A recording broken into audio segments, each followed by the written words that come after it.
انتہا میں بھی آپ نے یہی کر کے دکھلایا کہ آپ صلی اللہ علیہ وسلم نے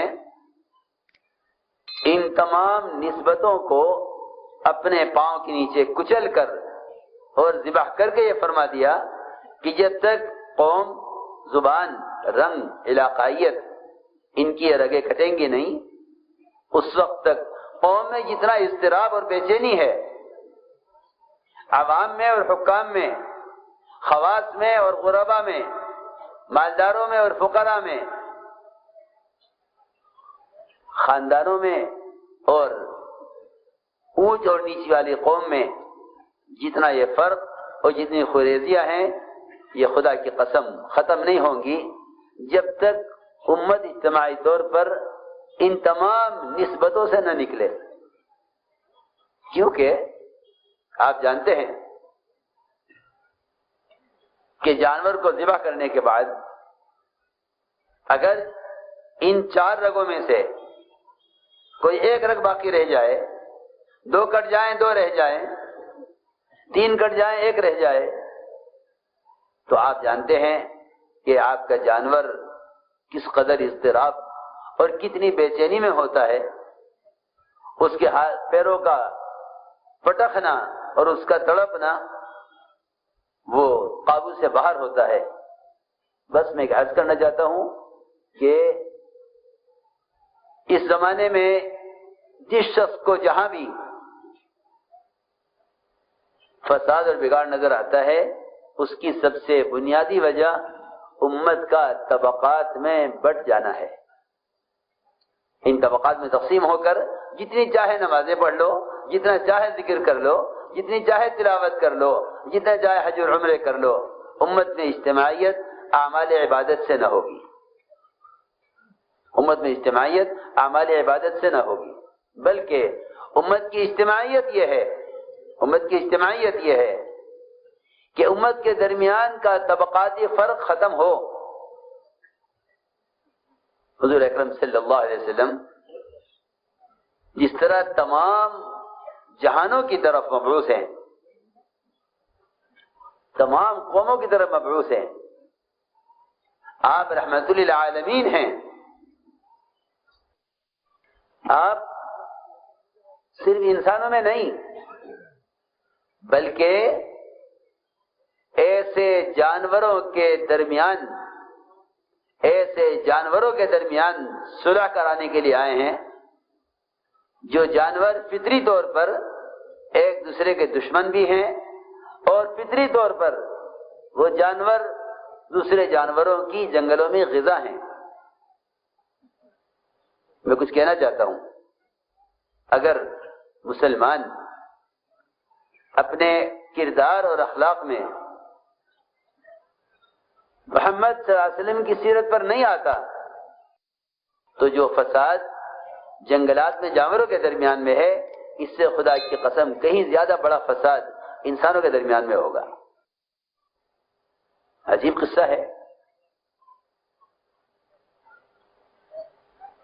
جنگل کے بھیڑیوں نے ایک وفد بھیجا حضور اکرم صلی اللہ علیہ وسلم کی خدمت میں، اور یہ وفد بھیڑیوں کا آپ کی خدمت میں حاضر ہوا اور یہ پیغام لے کر آیا جنگل کے تمام بھیڑیوں کی طرف سے کہ اگر سالانہ اتنی بکریاں ہمارے لیے الگ کر دی جائیں تو ہم پورے جنگل کے بھیڑیوں کی طرف سے یہ وعدہ کرتے ہیں کہ کسی ریوڑ پر کوئی بھیڑیا حملہ نہیں کرے گا. یہ میں ایک مثال دے رہا ہوں اور میں آپ سب کی توجہ چاہوں گا.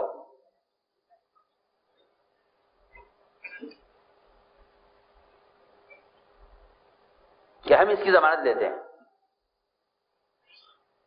ہم اس کی ضمانت لیتے ہیں کہ پھر آپ کے مسلمان اور آپ کے صحابہ بے فکر جنگل میں جہاں چاہیں بکریاں چھوڑ دیں، ہم برابر سے گزر جائیں گے لیکن ہم اس پر حملہ نہیں کریں گے. اگر اس تعلق سے جنگل میں بکری اور بھیڑیے ساتھ رہ سکتے ہیں اگر مسلمان صحیح طریقے پر حقوق کی ادائیگی پر آ جائے. تو ان کے درمیان کے جھگڑے، ان کے درمیان کے فتنے، ملک کے درمیان، صوبے کے درمیان، ضلع کے درمیان، خاندان کے درمیان، ان کے جھگڑے کیوں نہیں ختم ہو سکتے؟ وہ جانور جس کی فطرت پھاڑ کھانا ہے، جس کی غذا یہی ہے جنگل میں، اگر وہ اس کے لیے تیار ہیں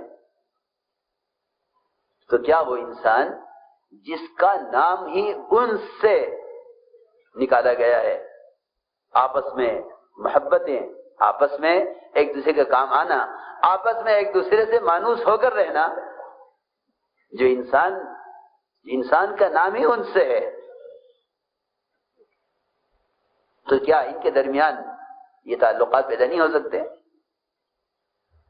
چنانچہ روایت میں ہے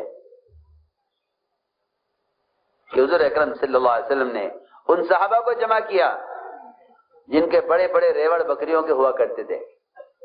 ان سے بلا کے فرمایا کہ دیکھو یہ بھیڑیوں کا وفد بیٹھا ہوا ہے اور یہ کہہ رہا ہے کہ اگر ہمیں اتنی بکریاں دے دی جائیں تو ہم ان کے تمام ریوڑ ہمارے درمیان محفوظ رہیں گے، ہم کسی پر حملہ نہیں کریں گے. حضور اکرم صلی اللہ علیہ وسلم نے صحابہ کے سامنے بات پیش کی. صحابہ نے عرض کیا کہ ہم میں سے کون اس بات کو چاہے گا کہ ہم اپنی بکریاں اٹھا کے ان کو دے دیں؟ ہم ان بکریوں کی حفاظت کریں گے اور ہم ان کے لیے بکریوں کا ایک حصہ ان بھیڑیوں کے لیے خاص کر دیں، یہ ہم نہیں چاہتے. روایت میں ہے کہ حضور اکرم صلی اللہ علیہ وسلم نے جب یہ دیکھا کہ آپ کے صحابہ اس کے لیے تیار نہیں ہیں، آپ صلی اللہ علیہ وسلم نے بھیڑیوں کو اشارہ کیا اور یہ فرمایا جب یہ چرواہے بھیڑیوں کے، یہ چرواہے بکریوں کے یہ اس کے لیے تیار نہیں ہیں تو پھر تمہیں جہاں منہ مارے اور جہاں تم حملہ کر کے کھا لیا کرو. یہ میں نے ایک صرف یہ سمجھانے کے لیے مثال دی ہے کہ آپ کی بعثت اور آپ کی آمد نے انسانوں میں نہیں صرف بلکہ جنگل کو ان درندوں کے درمیان بھی ایسی شکلیں پیدا کر دی تھی کہ یہ آپس میں جنگلوں میں معاون ہو کر رہے ہیں. میرے محترم دوستو، حضور اکرم صلی اللہ علیہ وسلم کی بعثت اور آپ کی آمد،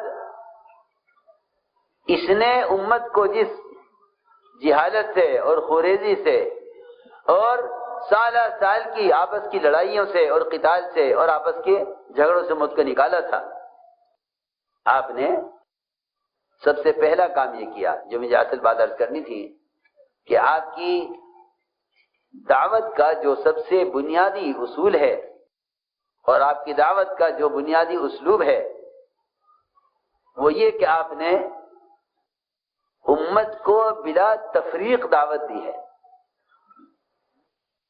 امت کو بلا تفریق دعوت دی ہے اور یہ دعوت اگر اس اصول پر نہیں ہے،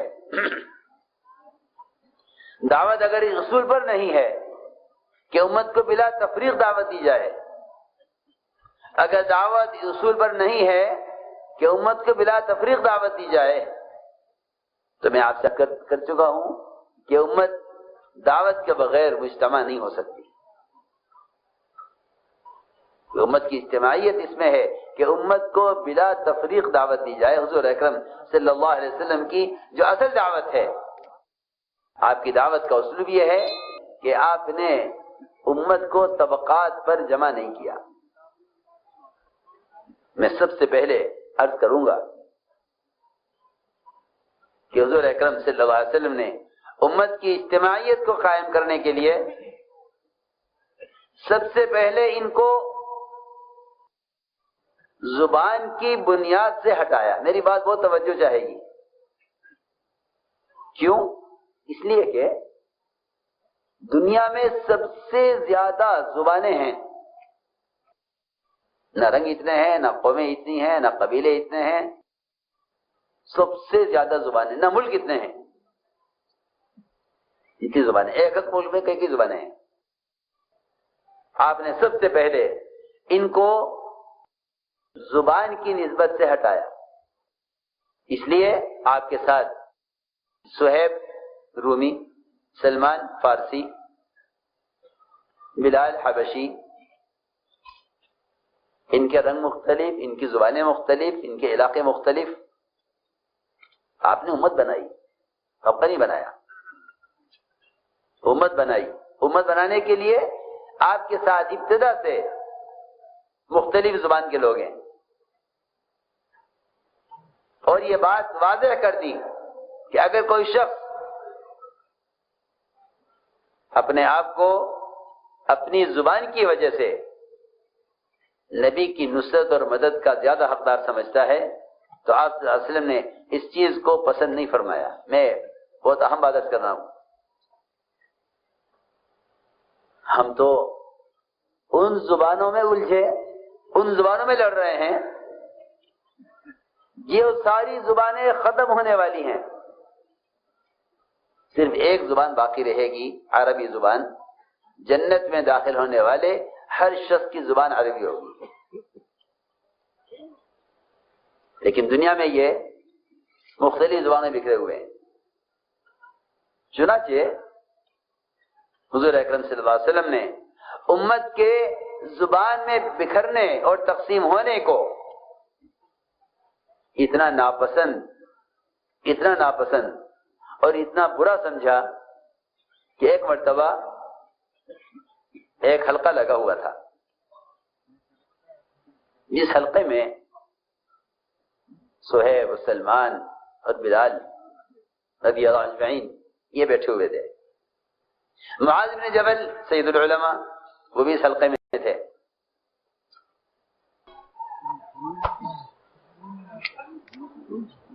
قیس بن مطاطیہ جو خزرج کے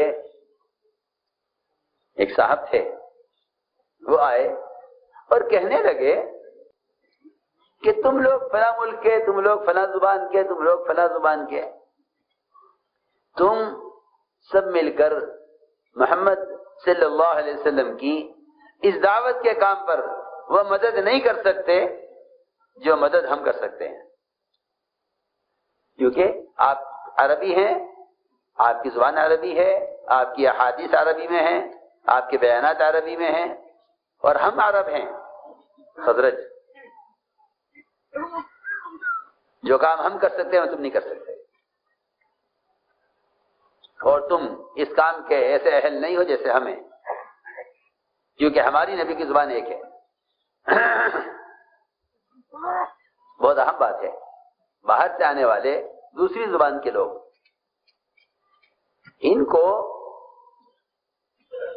دعوت اللہ میں نبی کی مدد کے اعتبار سے اس قابل نہیں سمجھا جتنا قابل اپنے آپ کو سمجھا۔ یہ بات جب کہی قیس بن مطاطیہ نے تو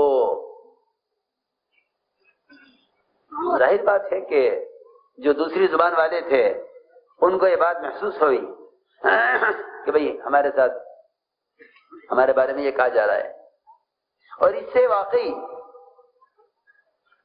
ہم جس شخص کو بھی کام کے قابل نہیں سمجھیں گے اس کے اندر ایک احساس کمتری پیدا ہوگا۔ اور میں عرض کرتا ہوں کہ امت کا جتنا نقصان ہوا ہے اور امت کی جتنی صلاحیتیں ضائع ہوئی ہیں وہ صرف احساس کمتری سے ضائع ہوئی ہیں۔ مولانا الیاس صاحب درانی نے سب سے بنیادی کام یہ کیا کہ امت کے اندر سے احساس کمتری کو ختم کیا۔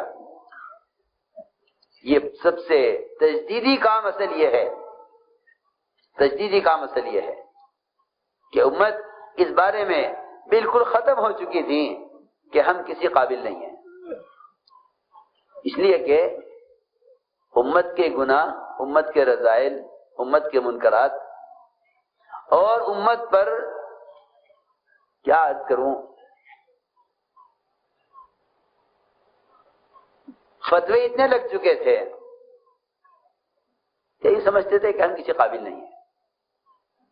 مولانا الیاس صاحب علیہ نے جو تجدیدی کام کیا ہے، جو نبوت کی اصل شان اور نبوت کا اصل کام تھا، وہ یہ کیا کہ امت کے اندر اپنی ذمہ داری کا اور امت کے اندر اس بات کا احساس پیدا کیا کہ تم کیسے بھی ہو لیکن بحیثیت محمد صلی اللہ علیہ وسلم کو امتی ہونے کے، تم دین کے قائم کرنے کے تم حقدار ہو، یہ نہیں کہ تم کسی قابل نہیں ہو۔ ہمارے اسد علیہ ایک ڈاکو سے بھی یہ کہتے تھے کہ اللہ تم سے دنیا میں دین کے قائم کرنے کا کام لینا چاہتے ہیں، جس کا کام ہی صرف لوٹنا کھسوٹنا اور ڈکیتیاں ڈالنا اور قتل کرنا اور مال لوٹنا تھا، اس کے اندر یہ احساس پیدا کیا۔ کیوں تم سے اگر کوئی گناہ ہو گیا تو تم نے اپنے آپ کو ہدایت کے پھیلانے اور امت کے دین پر لانے کے لیے اپنے آپ کو اس ذمہ داری کے قابل کیوں نہیں سمجھا؟ میں عرض کر رہا تھا کہ یہ ایک فطری چیز ہے کہ جب کسی بھی طبقے کے بارے میں یا کسی فرد کے بارے میں یہ سوچ لیا جائے کہ یہ اس کام کے اہل نہیں ہیں، تو یہ ان کی صلاحیتوں کو ضائع کر دیتا ہے۔ حضور اکرم صلی اللہ علیہ وسلم بعض مشرکین اور کفار کے بارے میں کہا کرتے تھے کہ اگر یہ اسلام لے آئے تو اس کے اندر یہ صلاحیت ہے، اس میں یہ صلاحیت ہے، اس میں یہ صلاحیت ہے۔ جی ہاں، جہاں تک فرمایا خیارہم فی الجاہلیت خیارہم فی الاسلام، کہ ان کے اندر جو صلاحیتیں ہیں وہ ساری صلاحیتیں اسلام کے لیے استعمال ہو سکتی ہیں اگر یہ دین کی سمجھ حاصل کر لیں۔ جی ہاں، میں مثالیں دے رہا ہوں اس امت کو جمع کرنے کے لیے کس وسعت قلبی کی ضرورت تھی۔ عمر رضی اللہ عنہ تمنا کرتے تھے کہ یہ فلاں یہودی کاش مسلمان ہو جائے، یہ حساب میں اتنا تیز اور ماہر ہے کہ میں چاہتا ہوں کہ اگر یہ مسلمان ہو جائے تو میں اس یہودی کو اپنے مسلمانوں کے بیت المال کا محاسب اور اس کا سی اے اور اس کا خزانچی بنا لوں۔ میں کچھ کہہ رہا ہوں، تنگ دلی سے فرقے بنتے امت نہیں بنتی، تنگ دلی سے فرقے بنتے امت نہیں بنتی۔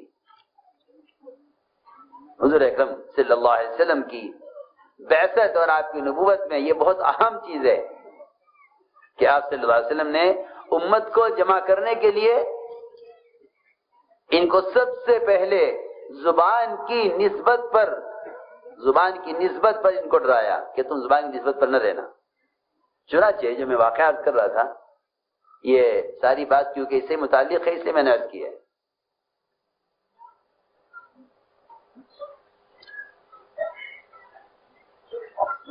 جب یہ بات کہی قیس بن مطاطیہ نے کہ یہ کیا کریں گے کام، ان کو عربی نہیں آتی، ہم عرب ہیں، ہم زیادہ حقدار ہیں نبی کے کام کے،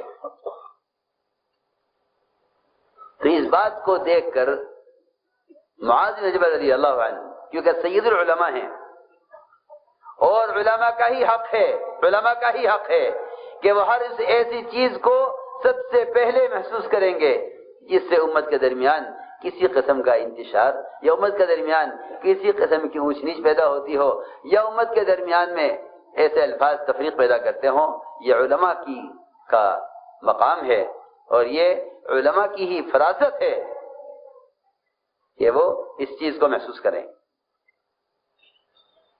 انہوں نے بیان کو لائک، شیئر اور چینل کو سبسکرائب کرنا مت بھولیے۔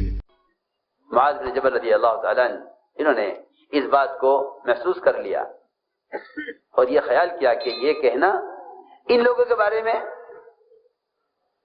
کہ یہ نبی کی مدد اور نصرت کا اہل نہیں ہے، کیونکہ ان کی زبان نبی کی زبان میں فرق ہے، اور یہ فخر کر رہے ہیں اس پر، قیس بن مطاطیہ کہ ہم عرب ہیں۔ اس پر معاذ بن جبل رضی اللہ تعالی عنہ قیس بن مطاطیہ کا گریبان پکڑ کر اور کھینچ کر لے گیا آپ کی خدمت میں،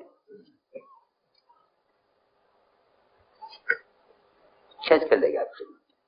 عرض کیا کہ یہ یوں کہتا ہے کہ ہم زیادہ حقدار ہیں کیونکہ ہم عرب ہیں، ہماری نبی کی زبان ایک ہے، اور اس نے آپ کے صحابہ سلمان، بلال، صہیب ان کے بارے میں یہ کہا ہے۔ حضور اکرم صلی اللہ علیہ وسلم کو اس بات پر اتنا غصہ آ گیا، اس پر اتنا غصہ آ گیا کہ آپ سیدھے منبر پر تشریف لے گئے، صحابہ کو جمع کیا اور آپ نے بیان فرمایا۔ قیس بن مطاطیہ کا گریبان پکڑے ہوئے معاذ بن جبل رضی اللہ تعالی عنہ ممبر کے سامنے کھڑے رہے اور آپ بیان کر رہے تھے۔ آپ نے فرمایا کہ عربی زبان نہ تمہاری ماں ہے نہ تمہارا باپ ہے۔ کوئی آپ فخر کرے ماں باپ پہ کرے، میں فلاں کی اولاد ہوں، میں فلاں کی اولاد ہوں۔ فرمایا نہ یہ تمہاری ماں ہے نہ یہ تمہارا باپ ہے، تم نے کیوں فخر کیا اس پر کہ ہم عرب ہیں اور ہم نبی کی مدد اور دعوت کی اس کام میں نبی کی نصرت کے زیادہ حقدار ہیں، تم نے کیوں فخر کیا؟ فرمایا کہ عربی زبان تو زبانوں میں سے ایک زبان ہے، انگریزی زبان ہے، فارسی زبان ہے، چینی زبان ہے، ملائی زبان ہے، یہ بھی ایک زبان ہے، یہ ہے روایت میں۔ فرمایا تو زبان سے ایک زبان ہے، تم نے عربی زبان پر کیوں فخر کیا؟ یہ اس لیے کیا، آپ نے اتنی سخت بات اس لیے فرمائی کہ صرف زبان کی بنیاد پر امت کا جمع ہونا یہ امت کی تفریق کا سبب ہے، یہ امت کی تفریق کا سبب ہے۔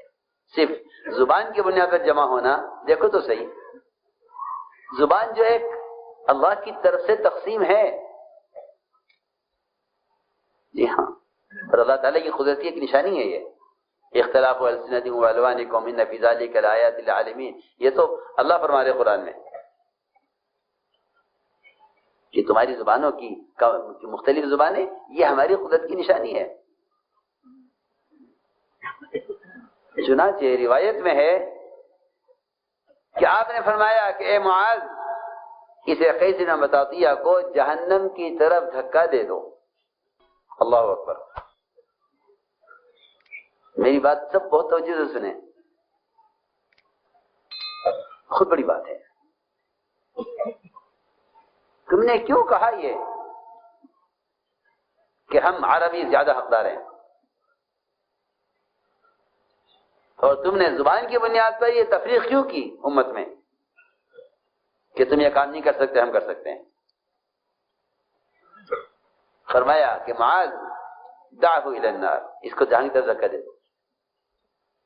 روایت میں ہے کہ بعد میں یہ قیس بن مطاطیہ مرتد ہوئے تھے، ہاں ان کا اسلام دوبارہ لانا بھی ملتا ہے روایتوں میں، لیکن جو مجھے اصل بات عرض کرنی تھی، یہ ہمارے آپ کے درمیان ایک پرانے ہوں یا نئے ہوں ایک اہم مذاکرہ ہے۔ یہ ایک بات میں نے ایک نسبت عرض کی ہے زبان کی، اس زبان کی نسبت پر یہ واقعہ، یہ چیزیں یاد رکھنے کی ہیں۔ دوسری بات یہ ہے کہ حضور اکرم صلی اللہ علیہ وسلم نے امت کو طبقات میں بھی تقسیم نہیں ہونے دیا کہ یہ خواص کا طبقہ ہے، یہ عوام کا طبقہ ہے، یہ علماء کا طبقہ ہے، یہ جاہلوں کا طبقہ ہے، نہیں، امت کی اجتماعیت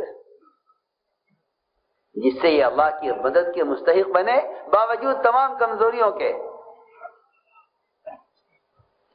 اگر کہیں کسی طبقے کو الگ جوڑنے کی ضرورت ہی پیش آ گئی، ان کی ہدایت کے لیے، ان کی تربیت کے لیے، ان کو اسلام سمجھانے کے لیے، یا یہ کہ ان کا مطالبہ ہے کہ جی آپ ہمیں الگ جمع کریں، اس لیے کہ امت کی تربیت بھی اختلاط میں ہے۔ امت کی تربیت اختلاط میں ہے، اختلاف میں تربیت نہیں ہے، تربیت اختلاط میں ہے. ہماری بات بہت توجہ جائے گی. تربیت اختلاط میں ہے، آپس میں ملنے میں. اختلاف میں تربیت نہیں ہے، اس لیے کہ خدا کی قسم آپس کے ملنے جڑنے سے بیماریاں اتنی منتقل نہیں ہوتی ہیں تو غلط خیال ہے، لیکن آپس کے اختلاط سے صفات منتقل ہوتی ہیں. آپس کے اختلاط سے صفات منتقل ہوتی ہیں. اس لیے ہم نے عرض کیا ہے کہ ہمیں اس مذاکرے میں یاد کرنا ہے کہ حضور اکرم صلی اللہ علیہ وسلم نے امت کی اجتماعیت کے لیے ہر اس نسبت کو ختم کیا، اور کہیں کہیں اللہ تعالیٰ نے آپ کو اس پر تنبیہ بھی کی ہے کہ آپ کو یہ اس طرح نہیں کرنا چاہیے تھا، آپ کو ایسے کرنا چاہیے تھا. میں عرض کرتا ہوں، ہم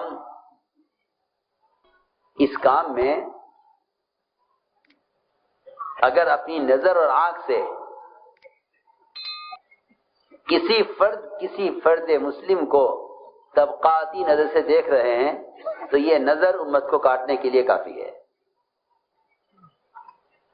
یہ کس پارٹی کا ہے، کس جماعت کا ہے، کس خیال کا ہے، کس ذہن کا ہے، کس مذہب کا ہے. میں تو یہاں تک عرض کرتا ہوں کہ 4 مذہب جو حق ہیں، 4 مذہب جو حق ہیں، ان 4 مذاہب کے اعتبار سے بھی امت کو اس نظر سے دیکھنا یہ بھی امت کی تفریق کا سبب ہے. یہ بھی امت کی تفریق کا سبب ہے. 4 مذاہب جو حق ہیں، اس ایک حق مذہب کے اعتبار سے بھی اگر تم اس نظر سے دیکھ رہے ہو کہ یہ میرے مذہب کا آدمی نہیں ہے، یہ دوسرے مذہب کا آدمی ہے، تو خدا کی قسم امت کی تفریق کے لیے اور اللہ تعالی کے ہاں مجرم ہونے کے لیے اتنا کافی ہے.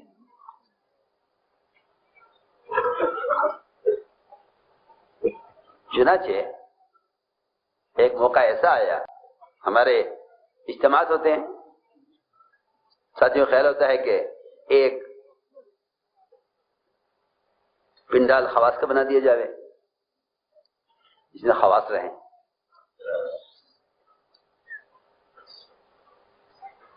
حالانکہ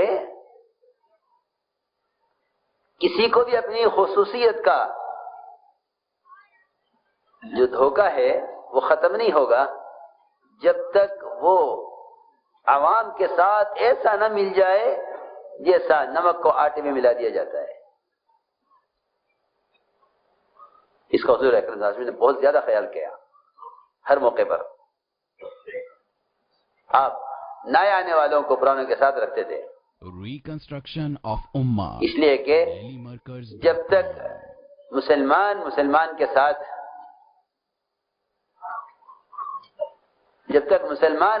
کے ساتھ کسی بھی اعتبار سے اجنبیت رکھتا ہے، ان میں آپس میں اجتماعیت نہیں ہو سکتی.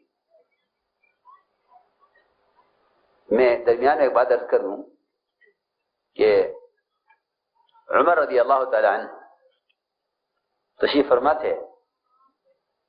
اچانک اللہ کے راستے سے کوئی صحابی واپس آئے جن کا ہاتھ کٹ گیا تھا. اللہ کے راستے میں پہنچے سے ہاتھ کٹا ہوا تھا، اور ظاہر بات ہے کہ وہ اسی وقت ہاتھ کٹا اور وہ سفر سے واپس آئے تو زخم کا بھی اثر تھا اس میں، اور ایک عیب بھی تھا ہاتھ میں. ابھی آ کے بیٹھے تھے عمر کے پاس تو خیال یہ ہوا کہ دسترخوان لگنے لگا کھانے کا، تو یہ اس خیال سے آہستہ سے کھسک گئے وہاں سے اور پیچھے ہٹ گئے کہ دسترخوان لگ رہا ہے کھانے کا اور میرا ہاتھ یہ کٹا ہوا ہے، اور یہ دسترخوان میں بیٹھنے والے ان کے ساتھی اور خود حضرت عمر رضی اللہ تعالیٰ عنہ یہ میرے ساتھ کھانا پسند نہیں کریں گے، گھن کریں گے میرے ہاتھ کی وجہ سے. یہ سوچ کر یہ صحابی پیچھے ہٹ گئے. حضرت عمر سمجھ گئے کہ یہ یہاں سے غائب ہونا چاہتا ہے دسترخوان سے صرف اس لیے صرف اس لیے کہ اس کا ہاتھ کٹا ہوا ہے. حضرت عمر سمجھ گئے. فرمایا کہاں جا رہے ہو؟ یہاں آؤ، بیٹھو دسترخوان پر. ان کو بٹھایا. جب کھانے کا برتن آیا، کھانے کا جب برتن آ کر رکھا گیا تو عمر رضی اللہ فرمایا کہ میں نے یہ قسم کھا لی ہے کہ جب تک تم اپنا کٹا ہوا ہاتھ اس کھانے میں نہیں گھما دو گے ہم میں سے کوئی کھانا نہیں کھائے گا. ہاں، محبتیں ایسے پیدا کی گئی تھی. غیروں نے تو مسلمانوں کو اچھوت بنایا ہے کوشش کر کے. آپ دیکھیں گے کہ میاں بیوی، باپ بیٹے، بھائی بھائی، بہن بھائی ایک پلیٹ میں نہیں کھا سکتے، اور یہ فیشن چل پڑا ہے اور ہمارے تبلیغ بھی داخل ہو گیا ہے کہ دسترخوان پر پلیٹیں رکھی جاتی ہیں الگ الگ سب کے لیے. حضور اکرم صلی اللہ علیہ وسلم سے صحابہ نے شکایت کی کہ یا رسول اللہ ہم کھانا کھاتے ہیں پیٹ نہیں بھرتا، کھانا کافی نہیں ہوتا. آپ نے جواب میں یہ نہیں فرمایا کہ کھانا زیادہ بناؤ، یہ نہیں فرمایا کہ فلاں دعا پڑھ لیا کرو. ارے سنو تو صحیح، میں کیا کہہ رہا. برکت کے لیے دعا نہیں بتائی، برکت کے لیے دعا نہیں فرمائی اس موقع پر. یوں برکت کی دعائیں اپنی جگہ ہیں. صحابہ نے عرض کیا ہم کھانا کھاتے ہیں پیٹ نہیں بھرتا، کھانا کافی نہیں ہوتا. فرمایا لعلکم تفترقون، تم الگ الگ کھاتے ہوگے. وہ ظاہر بات ہے کہ میں تو نہیں سمجھتا کہ الگ الگ کھانے کا اس سے بڑھ کر کوئی مفہوم ہوگا کہ ہر ایک کے سامنے اس کی اپنی پلیٹ ہو اور وہ اپنی پلیٹ میں کھانا لے کر کھائے. کیونکہ جس برتن میں جتنے ہاتھ پڑتے ہیں اس برتن میں اتنی زیادہ برکت. آپ تو دیکھیں حدیثوں میں روایتوں میں دیکھیں کتنے قصے ہیں کہ جہاں سے لقمہ اٹھاتے تھے وہاں سے نیچے سے لقمہ ابلتا ہوا نظر آتا تھا. جی ہاں، طریقہ یہ تھا. یہ یہودیوں کے طریقے اور یہ اجنبی طریقوں نے امت کو پھاڑا ہے کہ الگ الگ کھاؤ. ایک دوسرے کے پلیٹ میں کھانے سے گھن کرتے ہیں. میں نے اس پر عرض کیا میں نے کہ اجتماعیت اور محبتوں کے پیدا کرنے کے جو بنیادی اصول تھے وہ ختم ہو گئے. ان کو یہاں ٹھہرا دو، ان کو الگ کر دو، ان کو وہاں کر دو، ان کو یہاں کر دو. یہ امت کو بانٹنے تقسیم کرنے کے طریقے ہیں، جمع کرنے کے طریقے یہ نہیں ہیں. چنانچہ رؤسائے مشرکین انہوں نے کہا کہ یہ آپ کے ساتھ فقراء صحابہ ہیں جن کی حیثیت ہمارے غلاموں کی بھی نہیں ہے، ہم ان کے ساتھ بیٹھنا پسند نہیں کرتے، ہم آپ کی بات سننا چاہتے ہیں. ظاہر بات ہے کہ کوئی مشرک یہ کہے آپ سے کہ ہم آپ کی بات سننا چاہتے ہیں، آپ تو حریص ہیں، ستانے والوں کی ہدایت چاہتے ہیں، انکار کرنے والوں کی ہدایت چاہتے ہیں، آپ کو جھوٹا کہنے والوں کی ہدایت چاہتے ہیں. پھر جو ہدایت کی طلب لے کر آ رہے ہیں آپ ان کی ہدایت کیوں نہ چاہیں گے؟ پھر کہا جی ہماری حیثیت، ہمارا مزاج، ہمارا مقام ایسا ہے کہ ہم ان آپ کے غلاموں کے ساتھ بیٹھنا نہیں پسند نہیں کرتے. یہ صہیب، سلمان، بلال، آپ کے فقراء صحابہ، ان کپڑوں سے بو آتی ہے، بدبو آتی ہے، ان کے ساتھ بیٹھنا پسند نہیں کرتے. آپ نے فرمایا ٹھیک ہے تو کیا چاہتے ہو کہ ہمارے لیے مذاکرے کا اور ہمارے لیے بیان کا اور ہمارے جوڑ کا الگ موقع، الگ وقت ہونا چاہیے، ہمارا جوڑ الگ ہونا چاہیے عوام الناس سے. فرمایا ٹھیک ہے. کب چاہتے ہو کہ فلاں وقت؟ ٹھیک ہے. ایسا نہیں، آپ لکھ کر دیجئے کہ جب ہم آ کے بیٹھیں گے آپ کے پاس تو آپ کے صحابہ میں سے کوئی نہیں آئے گا. یہ لکھ کر دیجئے. روایت میں ہے کہ لکھا گیا کاغذ پر کہ ہاں یہ وقت ان کے جوڑ کا ہے. ادھر یہ رؤسائے مشرکین آ کر بیٹھے، آپ نے ان سے بات شروع کی کہ اسلام لے آویں. ادھر نابینا صحابی عبداللہ ابن ام مکتوم، وہ نابینا تھے، اندھے، نظر نہیں آتا تھا. دروازے پر سے چیخے علمنی یا رسول اللہ مما علمک اللہ، اللہ نے جو آپ کو سکھلایا ہے مجھے بھی سکھلا دیجیے. حضور اکرم صلی اللہ علیہ وسلم کو ان نابینا صحابی کے آنے سے ناگواری ہوئی، اور اس لیے ناگواری ہوئی کہ بھئی یہ وقت ان کے ساتھ بیٹھنے کا ہے، تم کسی دوسرے وقت آ جانا، تم تو اپنے ہو، ساتھ ہو، اسلام لا چکے ہو، تمہیں اس وقت آنے کی کیا ضرورت تھی؟ اللہ کی شان یہ کہ اللہ تعالیٰ اس موقع پر نابینا کو لائے. کوئی اگر بینا ہوتا وہیں سے دیکھ کر واپس ہو جاتا کہ یہ وقت ہمارا آنے کا نہیں ہے، یہ وقت ان کے لیے ہے. لیکن نابینا صحابی انہیں نہیں معلوم کیا وقت ہے اور کیا ہو رہا ہے، ہاتھ پیشانی بل آ گئے. اللہ تعالی نے اسی پر عبسہ نازل کی. یہ چیزیں پرانوں کے سمجھنے کی بھی ہیں، اور یہ سارے اصول اور ضابطے امت کی اجتماعیت کے ہیں.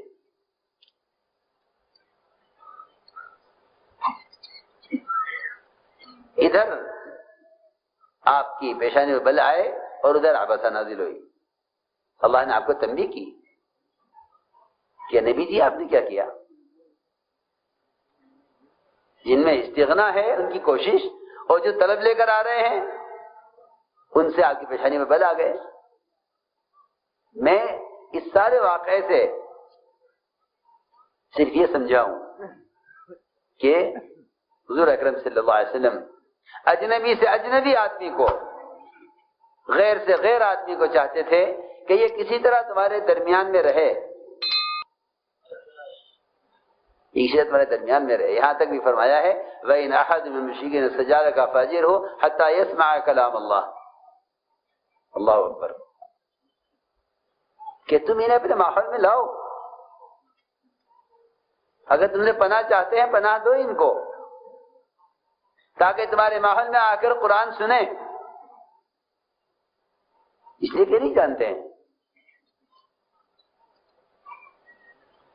میرے دوستو عزیزو، میں نے ساری بات یہ سمجھانے کے لیے عرض کی تھی کہ دوسری نسبت وہ قوم اور قبیلے کی ہے، ایک نسبت زبان کی ہے، ایک نسبت یہ قوم اور قبیلے کی ہے. فرمایا کہ ان نسبتوں کے ساتھ دعوت کا کام نہیں چلے گا. ہم تو اللہ مجھے معاف فرمائے ایک ہونے کے بعد اجنبی نظر سے دیکھیں، وہاں غیروں کو اجنبی نظر سے دیکھنے کی اجازت نہیں ہے. وہاں ہر ایک کو اپنا ایک نظر سے دیکھو، اس لیے کہ امت کو جمع کرنا ہے. اس لیے ہم نے عرض کیا کہ حضور اکرم صلی اللہ علیہ وسلم کی دعوت کی جو سب سے بنیادی آپ کی دعوت کا جو بنیادی اصول ہے وہ یہ ہے کہ آپ صلی اللہ علیہ وسلم کسی انسان کا درجہ اس سے کم نہیں سمجھتے تھے کہ آپ اس کو خود دعوت دیں. آپ کسی کا درجہ سے کم نہیں سمجھتے کہ آپ اس کو خود دعوت دیں. اس سے امت بنی تھی، اس سے امت بنی تھی کہ آپ نے قومیت کی اور زبان کی اور علاقائیت کی، ان تمام اور رنگ کی نسبت سے امت کو نکالا. تو ہم نے عرض کیا کہ آپ کی دعوت کا جو سب سے بنیادی اصول ہے وہ عمومیت ہے، وہ عمومیت ہے تاکہ خیر امت میں عام ہو جائے، خیر امت میں عام ہو جائے. دوسری بات میں نے شروع میں عرض کی تھی کہ ایک آپس کی اجتماعیت اور دوسرا دعوت کی عمومیت، یہ اللہ رب العزت کی غیبی مددوں کے اترنے کا اصل سبب ہے. سن لے دھیان سے یا نہیں؟ کسی اور کام میں مت لگنا، کوئی حرام کام اس مجلس میں نہ ہو، ورنہ محرومی ہوگی سب کی. اس کسی حرام کام میں مت لگنا. یہ ملائکہ کے نزول کی اور ملائکہ کے اپنے پروں سے مجمع کو گھیر لینے کی یقینی طور پر مجلس ہے، اس میں کوئی شک نہیں ہے. صحیح حدیث پر غور کرو اور سمجھو کہ اللہ کے گھروں میں سے یا کسی بھی جگہ ایمان والے اگر عبادت اور دعوت اور دین کی نسبت پر جمع ہوتے ہیں اور اللہ تعالیٰ کے تذکرے کرتے ہیں، فرشتے میں پروں سے آسمان تک گھیر لیتے ہیں ان کو. یہ ذکر کے مجلسیں ہیں، اس میں کسی قسم کی غفلت اور کسی گناہ کی گنجائش نہیں ہے، کیونکہ توبہ کی نسبت پر جمع ہوئے ہیں۔ دوسری بات میں نے عرض کی ہے کہ آپ کی دعوت میں عمومیت ہے کہ آپ ہر شخص کی طرف خود جا کر دعوت دینا چاہتے ہیں، خود جا کر دعوت دینا چاہتے ہیں۔ اللہ نے غیبی نصرتیں انفرادی دعوت کے ساتھ رکھی ہیں۔ کسے کہتے ہیں غیبی نصرت؟ ایسے حالات کا پیش آنا جس سے غیر اسلام کو قبول کرنے پر مجبور ہو جائیں، اس کو غیبی نصرت کہتے ہیں۔ مضامین، واقعات، کتابیں، یہ تو سب مشاہدے کی چیزیں ہیں۔ ہمیں جو سب سے بنیادی چیز ملی ہے وہ دعوت کے ساتھ ایسے واقعات کا پیش آنا غیب سے جس سے غیروں کے لیے سوائے اسلام کو قبول کرنے کا اور کوئی راستہ نہ ہو۔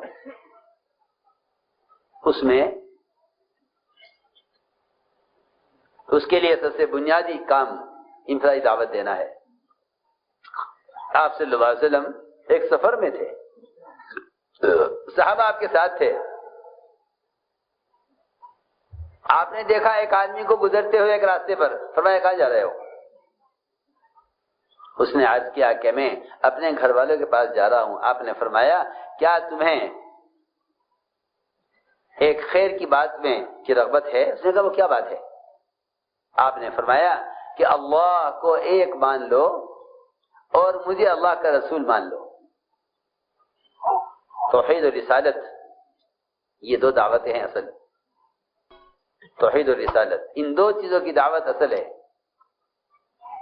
اور ان دو چیزوں کی دعوت میں ہی اصل اللہ تعالیٰ کی مدد ہے، کیونکہ باقی سارے احکام کی دعوت تو بعد کی چیز ہے۔ سب سے پہلے پہلی بات یہ ہے کہ توحید اور رسالت، ان دونوں کی گواہی دینا، ان کی گواہی دلوانا۔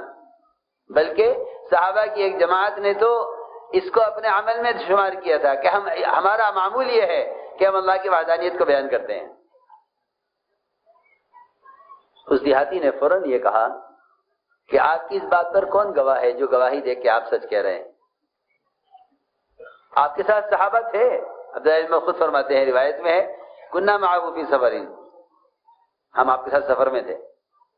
فرمایا آپ نے کہ اس وادی کے کنارے پر جو درخت کھڑا ہوا ہے، یہ درخت گواہی دے گا کہ میں اللہ کا رسول ہوں۔ وہاں سے درخت زمین پھاڑتا ہوا آیا اور آپ کے سامنے آ کر کھڑا ہو گیا۔ آپ نے 3 مرتبہ درخت سے گواہی لی، درخت نے 3 مرتبہ گواہی دی کہ بے شک آپ جیسا فرما رہے ہیں بات یہی ہے، بات یہی ہے۔ 3 مرتبہ اس نے درخت نے گواہی دی۔ اس آدمی نے، اس دیہاتی نے براہ راست درخت سے گواہی سنی۔ یہ گواہی سن کر اس نے اسلام قبول کیا اور یہ کہہ کر گیا کہ میں اپنی قوم کو دعوت دے کر انہیں آپ کے پاس لے کر آتا ہوں۔ میرے دوستو عزیزو، اللہ تعالیٰ کی غیبی مددیں وہ انفرادی دعوت کے ساتھ ہیں، بشرطیہ کہ ہم کسی کو اپنی محنت اور میدان سے باہر نہ سمجھیں۔ ہر ایک کو دعوت، ہر ایک کو دعوت۔ حضور اکرم صلی اللہ علیہ وسلم نے سفر ہجرت میں، جبکہ سفر بہت خطرے کا سفر تھا، آپ کی تلاش میں ہر طرف گھوڑے دوڑائے ہوئے تھے، انعامات کے اعلانات ہو رہے تھے کہ جو نعوذ باللہ آپ کو زندہ یا مردہ کی حال میں پکڑ لائے اس کے لیے انعامات ہیں۔ لیکن اس خطرے کے سفر میں آپ نے مشورہ بھی کیا کہ کدھر سے جانا چاہیے۔ صحابہ نے عرض کیا کہ یہ ایک راستہ ہے، مگر اس راستے میں ڈاکو رہتے ہیں، اس راستے میں ڈاکو رہتے ہیں۔ فرمایا کہ ہمیں ڈاکوؤں کے راستے سے ہی جانا ہے۔ کیوں؟ میرا عزیز دوستو، قرآن کا یہ وعدہ ہے اور یہ فیصلہ ہے کہ جو اللہ کا پیغام بندوں تک پہنچائیں گے، اللہ قیامت تک ان کی حفاظت اس طرح کریں گے جس طرح اللہ نے محمد صلی اللہ علیہ وسلم اور آپ کے صحابہ کی حفاظت کی ہے۔ پکی بات ہے۔ بلغ ما انزل الیک من ربک فإن لم تفعل فما بلغت رسالتہ، آپ پر جو احکام نازل ہوئے ہیں اور جس کام کے لیے ہم نے آپ کو بھیجا ہے آپ اس کی دعوت خود جا کر دیجئے، اور اگر آپ کو خطرہ ہے واللہ یعصمک من الناس، تو اللہ تعالیٰ آپ کی لوگوں سے حفاظت کرنے والے ہیں۔ جی ہاں، آپ کو اللہ تعالیٰ چھپا لیتے، لیکن آپ کو چھپا لیتے تو پھر یہ غیبی مدد نہ ہوتی، ظاہر کرنے کے باوجود قریب لا کر اللہ تعالیٰ نے ایک مکڑی کے جالے سے آپ کی حفاظت کر کے دکھلایا کہ جو تمہارے نزدیک سب سے کمزور چیز ہے، سب سے کمزور چیز ہے، ہم اس کمزور چیز کے ذریعے اپنے نبی کی اس دن حفاظت کریں جس دن کہ دشمن آپ کو پکڑنے کے لیے آپ کے قریب تک پہنچ گیا تھا۔ وہاں ایک بڑی بات یہ ہے کہ حضور اکرم صلی اللہ علیہ وسلم نے موسیٰ علیہ السلام کی طرح یہ نہیں کہا ان معی ربی سیہدین، کیونکہ جب آگے تو سمندر آ گیا، پیچھے فرعون آ گیا، تو یہ کہا بنی اسرائیل انا لمدرکون، ہم تو گھیر لیے گئے۔ کلا ان معی ربی سیہدین، میرے ساتھ میرا رب ہے۔ نبی کہہ رہے ہیں میرے ساتھ میرا رب ہے، تم گھبراؤ مت۔ اور یہاں جب یہ فرمایا ابوبکر رضی اللہ تعالیٰ عنہ نے کہ یہ یہاں تک پہنچ گئے ہیں، اگر ذرا سا جھکیں گے تو ہمیں دیکھ لیں گے، آپ نے فرمایا لا تحزن ان اللہ معنا، جو اللہ کا وعدہ میرے ساتھ اپنی معیت کا ہے وہی وعدہ ابوبکر تمہارے ساتھ ہے، یعنی جو وعدہ اللہ کی معیت کا میرے ساتھ ہے وہ وعدہ امت کے ساتھ ہے۔ اللہ معنا، اللہ ہمارے ساتھ ہے، یہ نہیں فرمایا ابوبکر تم گھبراؤ مت اللہ میرے ساتھ ہے، ان اللہ معنا، کہ جو معیت جو نصرت اللہ کی نبی کے ساتھ ہے وہ خدا کی قسم قیامت تک ہر امتی کے ساتھ ہے۔ تو میں نے عرض کیا کہ آپ صلی اللہ علیہ وسلم نے سفر ہجرت میں ڈاکوؤں کا راستہ بذات خود بالارادہ اختیار کیا کہ ہمیں ڈاکو کا راستے سے جانا ہے۔ کیوں؟ کہ ان کو دعوت دیں گے۔ جب داعی کسی کو دعوت دینے کے ارادے سے قدم اٹھا لیتا ہے، اللہ تعالیٰ اس کے راستے کے تمام مجاہدوں کو اور اس کے راستے کی تمام ناگواریوں کو اور اس راستے کی تمام مشقتوں کو اور اس راستے کی تمام پیش آنے والی رکاوٹوں کو مدعو کے دل کو متوجہ کرنے کا سبب بنا دیتے ہیں۔ یہ اصولی بات ہے، یہ داعی کی اذیتیں مدعو کی ہدایت کا سبب بنتی ہیں۔ یہ قرآن نے اسی طرح کہا ہے کہ نبیوں کا صبر کرنا قوموں کی ہدایت کا ذریعہ ہے۔ ہم نے عرض کیا کہ ایک کام ہے اور اللہ تعالیٰ کی غیبی مددوں کے نازل ہونے کا یہ بنیادی سبب ہے دعوت اللہ، بشرط یہ کہ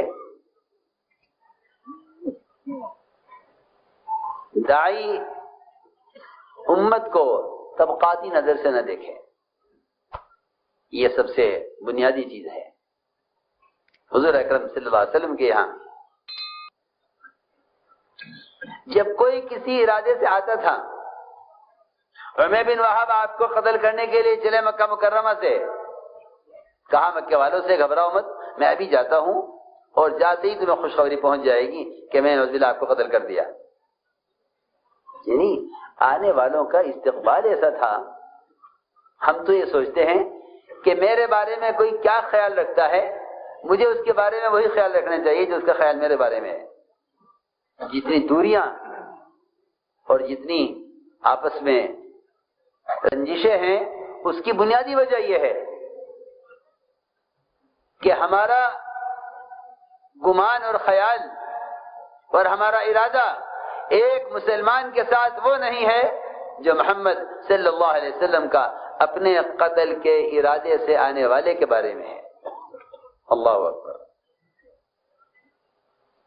آپ جانتے تھے یہ مکے سے چلے نہیں تھے، آپ کو معلوم ہو گیا تھا، انہوں نے عمیر بن وہب نے کہا مکے والوں سے کہ ابھی میں تمہیں خوشخبری سناتا ہوں، جا کر غلام سے کہا تلوار تیز کر اور یہاں سے یہ تلوار لے کر گلے میں ڈال کر سیدھے پہنچے مدینہ منورہ۔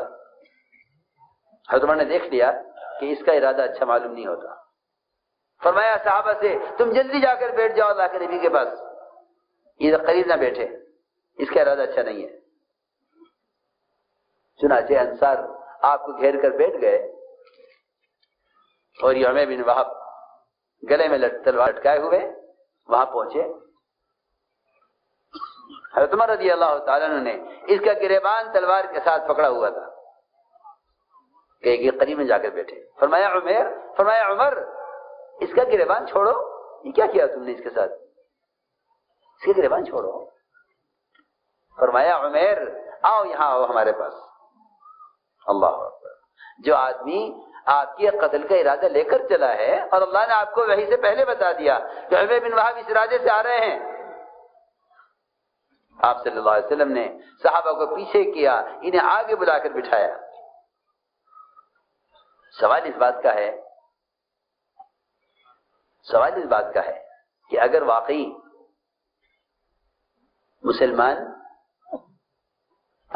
مسلمان کسی قوم، کسی قبیلے یا کسی خیال، کسی طبقے کے آدمی کو اپنا دشمن سمجھتا ہے اور دشمنی کھلی بھی ہے، یہاں سوال اس بات کا پیش آتا ہے کہ تم نے اپنے دشمن کے ساتھ وہ معاملہ کیا یا نہیں جو معاملہ محمد صلی اللہ علیہ وسلم کا اپنے ستانے والوں کے ساتھ ہے۔ یہاں سوال انتقام بدلے کا نہیں ہے، کیوں؟ اس لیے کہ کام کرنے والوں کی بنیادی چاہت اور ان کے کام کا مقصد ساری انسانیت کو ہدایت پر لانا ہے۔ یہ دشمن کو اگر دوست کی نظر سے نہیں دیکھتے اور اگر یہ دشمن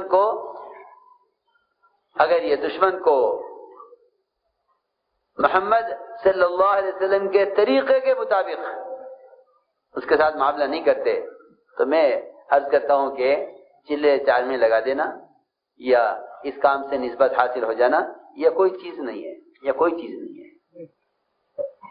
جب تک کام کرنے والوں کی، ان کی نیتیں، ان کے ارادے، ان کے جذبات محمد صلی اللہ علیہ وسلم کے جذبات کے عین مطابق نہ ہوں،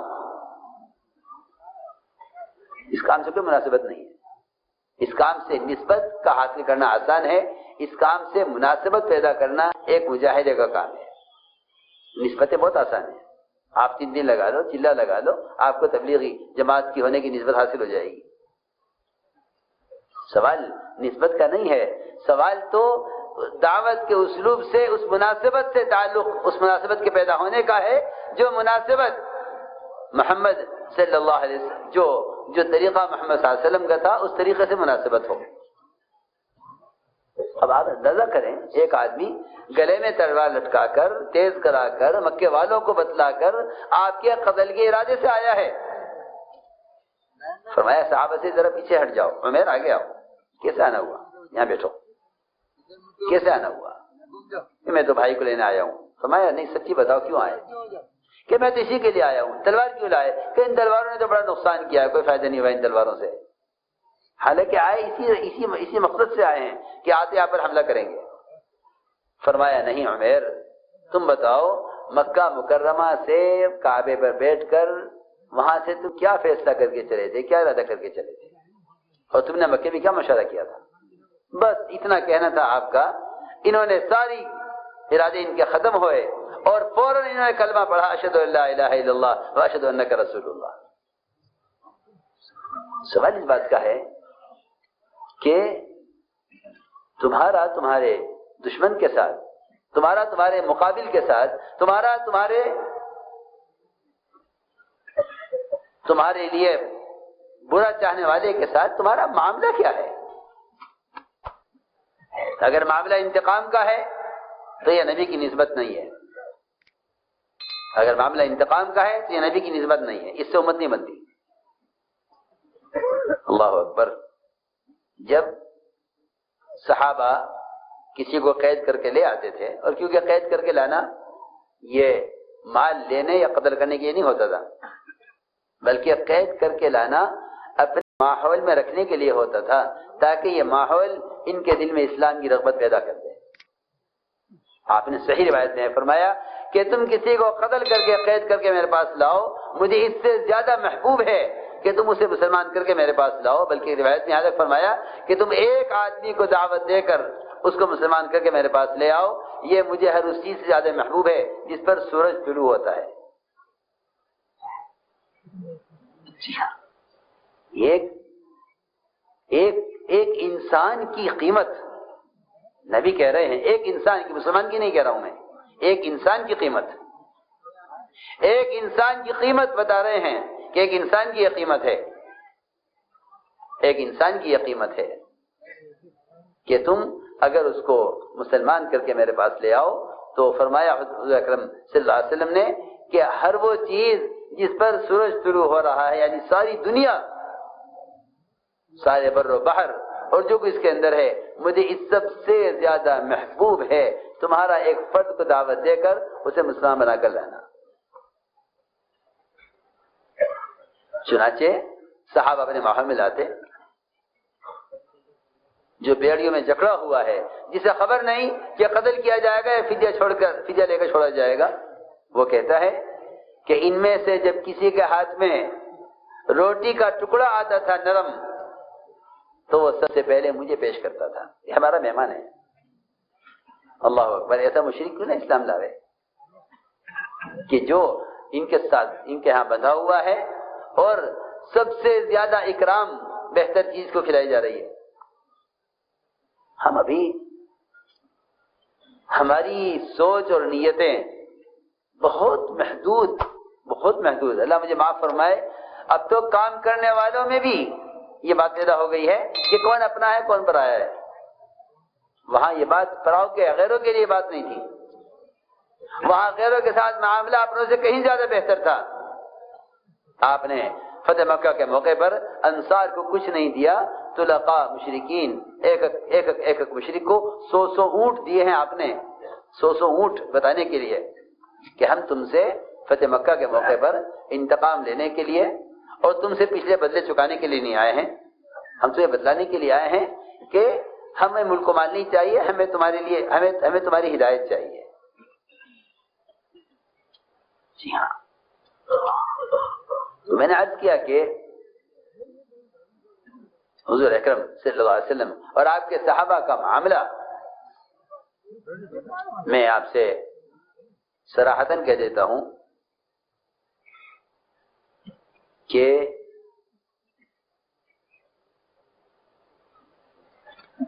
تعصب کسی بھی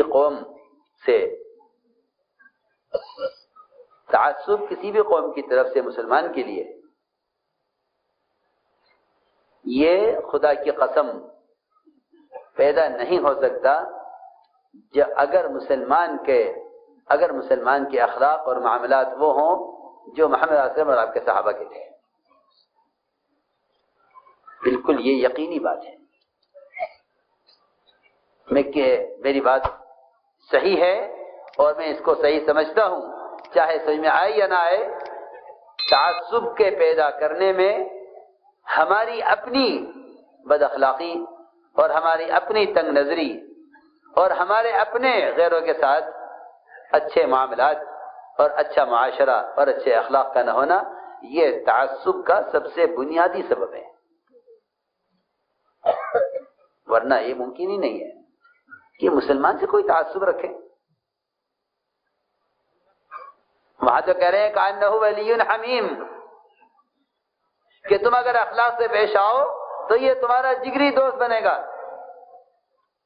ولی حمیم، قرآن تو یہ کہہ رہا ہے،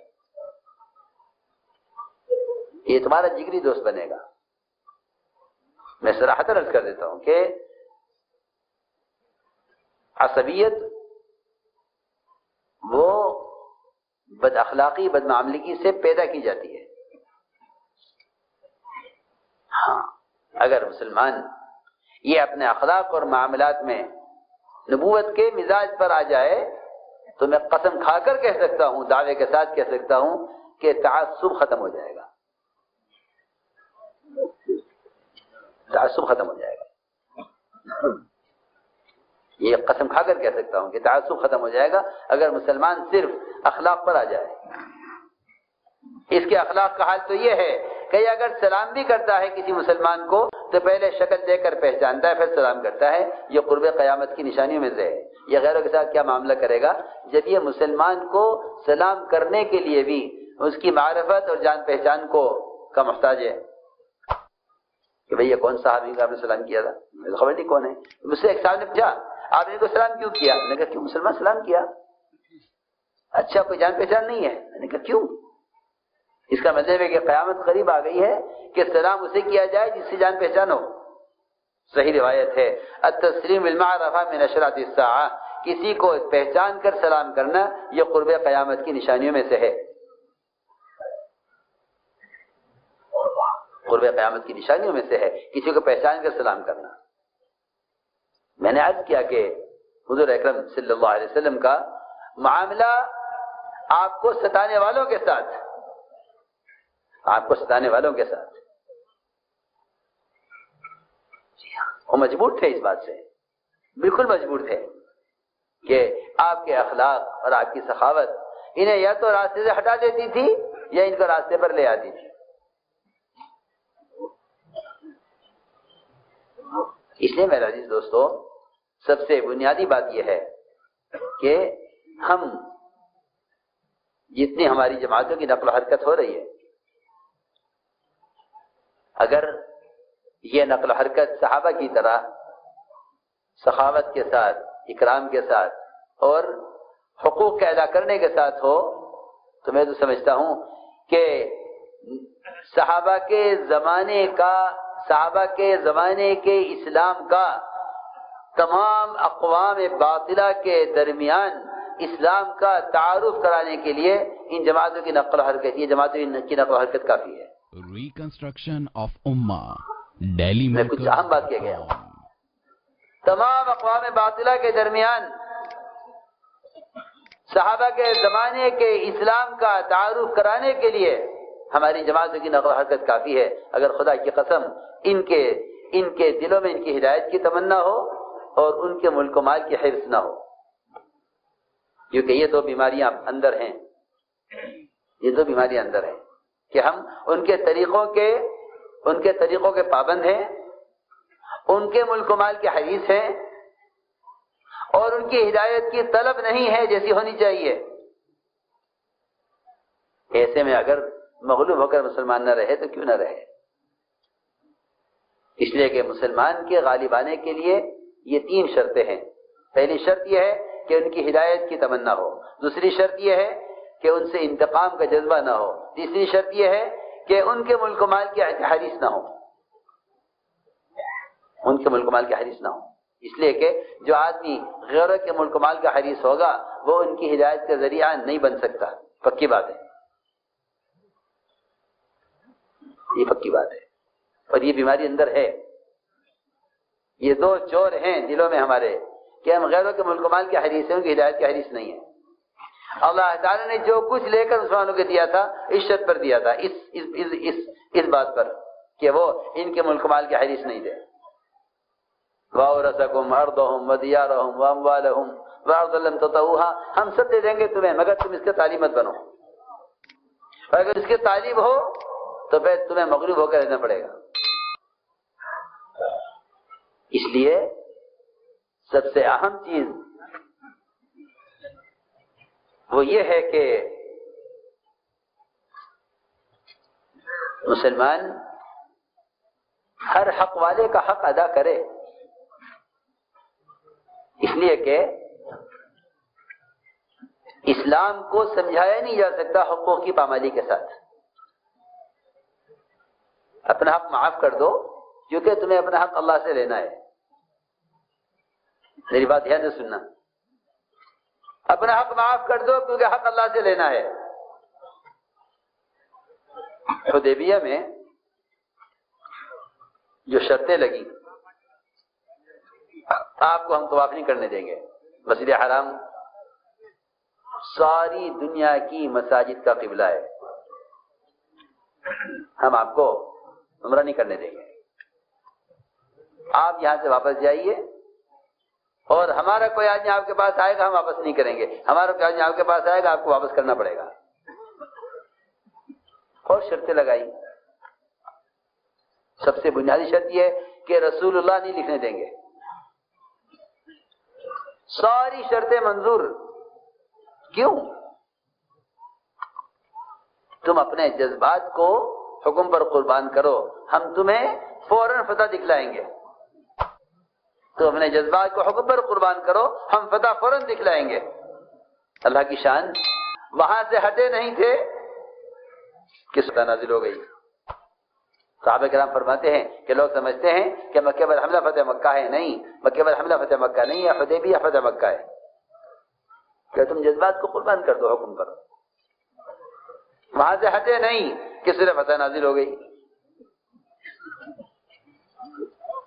اس لیے میں نے عرض کیا کہ ہر حق اور باطل ان دونوں کی ایک حد ہے جہاں تک ان کو پہنچنا ہے۔ حق اپنی حد کو پہنچ کر غالب آئے گا اور باطل اپنی حد کو پہنچ کر مغلوب ہوگا۔ لیکن ہمیں صاف صاف آپ سے کر دیتا ہوں کہ ہم باطل کو اس کی انتہا تک پہنچنا نہیں دیتے اپنی غلطیوں کی وجہ سے، کہ باطل کو اس کی انتہا تک پہنچنے دو۔ اور میں سب صاف کہتا ہوں کہ باطل کے اپنی انتہا تک پہنچنے کے لیے وہ اصول اور ضابطے ہیں جو محمد صلی اللہ علیہ وسلم کے ضابطے تھے۔ میری بات توجہ چاہے گی بہت، کہ مسلمان عبادات میں، معاملات میں، اخلاق اور معاشرے میں جب تک مسلمان اتباع سنت پر پوری طرح نہیں آئے گا اور اجتماعی طور پر کامل دین پر قائم نہ ہوگا، اس وقت تک مسلمان مغلوب رہے گا۔ چنانچہ معاملات میں اگر حق غیروں کا ہے تب تو ادا کرنا ہی کرنا ہے۔ اگر حق اپنا بنتا ہے، حق اپنا بنتا ہے، حق اپنا بنتا ہے، تو جنہیں اپنا حق مخلوق سے لینا ہوتا ہے وہ لڑتے ہیں، اور جنہیں اپنا حق خالق سے لینا ہوتا ہے وہ نہیں لڑا کرتے، چھوڑ دو۔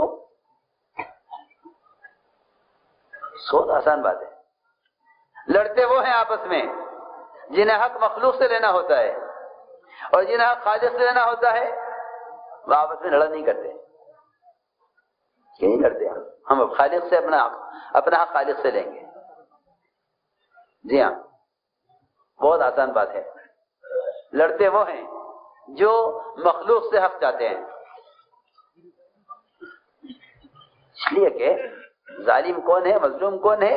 جب یہ اللہ تعالیٰ کے علم میں اور نظر میں ہے، پھر کیا پرواہ ہے؟ پھر کیا پرواہ ہے؟ کہ صبر ایک واحد چیز ہے، صبر ایک واحد چیز ہے جس سے باطل اپنی انتہا کو پہنچ جاتا ہے جلدی، لیکن مسلمان کی بے صبری باطل کی مدت کو بڑھاتی ہے۔ سمجھے نہیں؟ مسلمان کی بے صبری، ہاں، مسلمان کی بے صبری یہ باطل کی مدت کو بڑھاتی ہے۔ چاہو باطل کی مدت کو بڑھا لو، چاہو کم کر لو، یا صبر کا دامن تھام لو یا صبر چھوڑ دو۔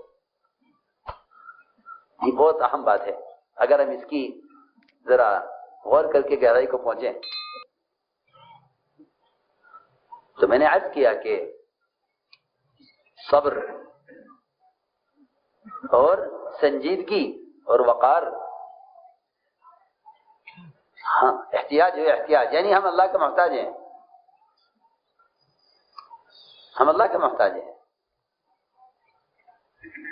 ہم اللہ کے محتاج ہیں، اور وہ ہمارے بارے میں جو بھی فیصلہ کریں گے وہ بہتر کریں گے۔ جی ہاں، اس لیے فرمایا کہ وقار، سنجیدگی اور صبر کہ صبر سے بڑھ کر مدد کے لانے کا اور صبر سے بڑھ کر مدد کو جلدی لانے کا اور کوئی ذریعہ نہیں ہے صبر سے بڑھ کر.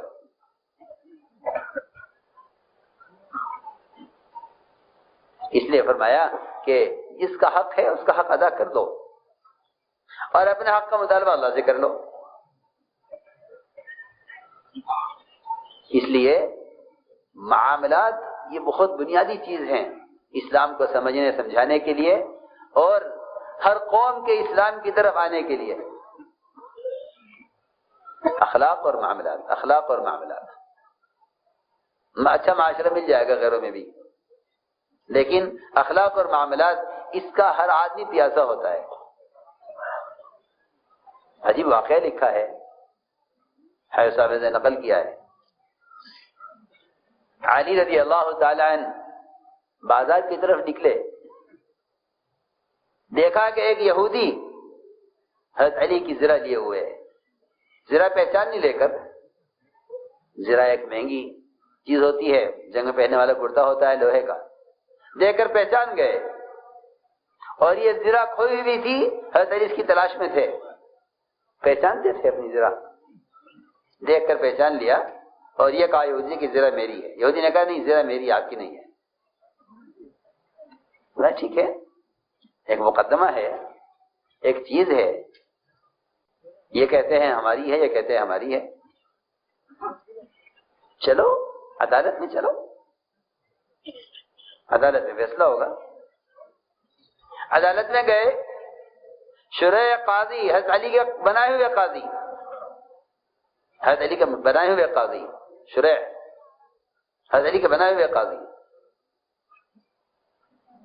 دیکھتے ہی اچانک امیر المومنین عدالت میں، امیر المومنین عدالت میں کیا حکم ہے؟ قاضی کرسی سے کھڑے ہو گئے، حضرت علی رضی اللہ تعالیٰ عنہ کو کرسی پر بٹھایا، خود نیچے بیٹھے اور پوچھا امیر المومنین کیا حکم ہے؟ حضرت علی نے فرمایا کہ یہ زرہ جو یہودی کے پاس ہے یہ زرہ میری ہے. اور یقینی بات ہے کہ علی رضی اللہ تعالیٰ عنہ غلط نہیں کہہ سکتے، اور ایک زرہ کے لیے نعوذ باللہ غلط بیانی کا تو کوئی دور تک بھی تصور نہیں ہے. یہودی نے کہا نہیں زرہ میری ہے. قاضی نے پوچھا امیر المومنین آپ کے پاس گواہ ہے؟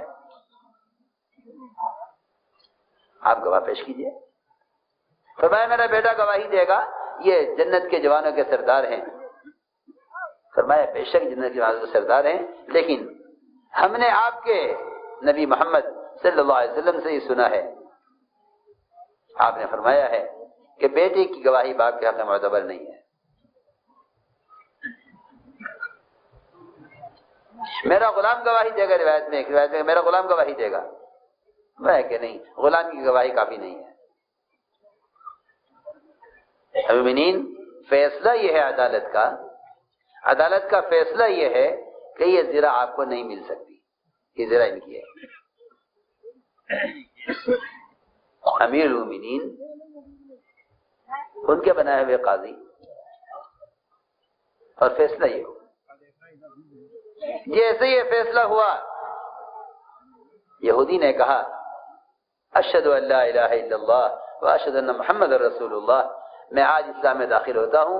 میں نے زرہ اس لیے اٹھائی تھی اور عدالت میں اس لیے آپ کو لے کر آیا تھا کہ میں دیکھنا چاہتا تھا کہ تم مسلمانوں کے درمیان جو فیصلے ہوتے ہیں وہ قومیت کی یا دوستوں کی یا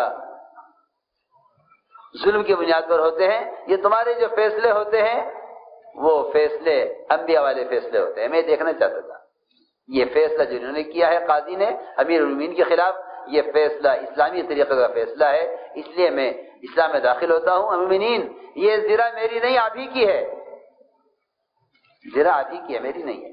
میں تو دیکھنا چاہتا تھا کہ تمہاری عدالتوں میں فیصلے آیا نبیوں کی طرح ہوتے ہیں، نبیوں کی طرح فیصلے ہوتے ہیں، یا اسلام کے طریقوں سے ہٹ کر تمہاری عدالت میں فیصلے ہوتے ہیں. میرے دوستو عزیزوں، یہ ہیں وہ بنیادی چیزیں جس سے اسلام کا تعارف ہوتا ہے. اسلام کیا ہے؟ میں آپ سے صاف عرض کر دیتا ہوں کہ نماز، روزہ، حج اور زکوٰۃ یہ اسلام کے تعارف کی چیزیں نہیں ہیں، یہ تو اسلام میں داخلے کی شرائط ہیں کہ جو آدمی یہ نہیں کرے گا وہ اسلام میں داخل نہیں ہے۔ یہ تو اسلام میں داخلے کی شرائط ہے۔ ہم دیکھیے، جب کسی کو اسلام سمجھایا جاتا تھا اور کسی کو اسلام کے لیے بیعت کیا جاتا تھا تو اس کو بتایا جاتا تھا کہ آپ کے اسلام میں داخل ہونے کی یہ شرائط ہوں گی۔ فرائض اسلام میں داخلے کی شرائط ہیں، اخلاق، معاملات اور معاشرہ یہ اسلام کی عمارت ہیں، اور فرائض یہ اسلام کی بنیادیں ہیں۔ بنی الاسلام علی خمسین، اسلام کی بنیاد 5 چیزیں ہیں، 5 چیزوں پر نہیں بلکہ 5 چیزیں اسلام کی بنیاد ہیں۔ پھر اسلام کیا ہے؟ اسلام اس عمارت کا نام ہے جو ان بنیادوں پر اخلاق اور معاملات اور معاشرے کی شکل میں قائم کیے جاتے ہیں۔ یہ اسلام کی عمارت ہے۔ ہر عمارت ہر جگہ عمارت سے پہچانی جاتی ہے۔ یہ مسجد کی عمارت ہے، یہ ہوٹل کی عمارت ہے، یہ ہسپتال کی عمارت ہے، یہ گھر کی عمارت ہے، وہ پہچانی جاتی ہے عمارت سے، بنیاد سے نہیں۔ بنیادیں نظر نہیں آتی، بنیادیں تو نیچے چلے گئی زمین میں۔ ان بنیادوں کے بغیر، ان فرائض کے بغیر اخلاق کیسے بھی اچھے ہوں، معاشرہ کیسا بھی پاکیزہ ہو، معاملات کیسے بھی اچھے ہوں، اس پر قیامت میں کسی کو کچھ ملنے والا نہیں ہے۔ اس لیے کہ فرائض کے بغیر مسلمان کو غیروں کی طرح اسلام میں دنیا میں دیکھ نمٹا دیا جائے گا۔ آخرت جو حصہ ہے وہ تو ایمان اور فرائض کی ادائیگی پر ہے۔ ایمان اور فرائض کی ادائیگی پر آخرت میں حصہ ہے، ورنہ غیروں کی طرح نمٹا دیا جائے گا ان کو دنیا میں ان کا حصہ دے کر۔ آخرت میں حصہ ملنے کے لیے ایمان اور فرائض لازم ہیں۔ ہم نے عرض کیا کہ حضور اکرم صلی اللہ علیہ وسلم نے اس دعوت کے ذریعے امت کو جمع کیا تھا، اور واقعی ایسی اجتماعیت تھی کہ اگر ایک ادنا سے ادنا مسلمان اگر کسی ایسے مشرک کو امان دے دے جس کو سب قتل کرنا چاہتے ہوں، تو یہ اس ایک ادنا مسلمان کے امان دینے سے یہ مشرک سارے 100% مسلمانوں کے درمیان مامون ہو جاتا تھا، محفوظ ہو جاتا تھا، اسے کوئی کچھ نہیں کہہ سکتا۔ کیوں؟ ایک مسلمان نے امان دے دی۔ یہاں ہمارے اس زمانے میں مسلمانوں کے آپس کے تفرق کا حال یہ ہے کہ اگر مسلمان کی ایک جماعت ایک فرد کو معاف کر دے گی تو دوسری جماعت معاف نہیں کرے گی کہ ہم معاف نہیں کرتے۔ مسلمان کو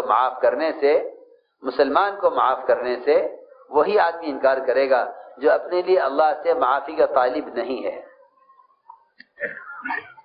مسلمان کو معاف کرنے سے وہ انکار کرے گا جو اپنے لیے اللہ سے معافی کا طالب نہیں ہے، اس لیے کہ یہی حکم فرمایا ہے فَاعْفُوا وَاصْفَحُوا أَلَا تُحِبُّونَ أَن يَغْفِرَ اللَّهُ لَكُمْ۔ فَاعْفُوا وَاصْفَحُوا أَلَا تُحِبُّونَ أن يَغْفِرَ اللَّهُ لَكُمْ، کہ معاف کر دو، درگزر کر دو، کیا تم نہیں چاہتے کہ اللہ تمہیں معاف کر دے؟ بیان آپ کو پسند آیا ہو تو بیان کو لائک، شیئر اور چینل کو سبسکرائب کرنا مت بھولیے۔ کمنٹس میں اپنی رائے کا اظہار ضرور کیجیے۔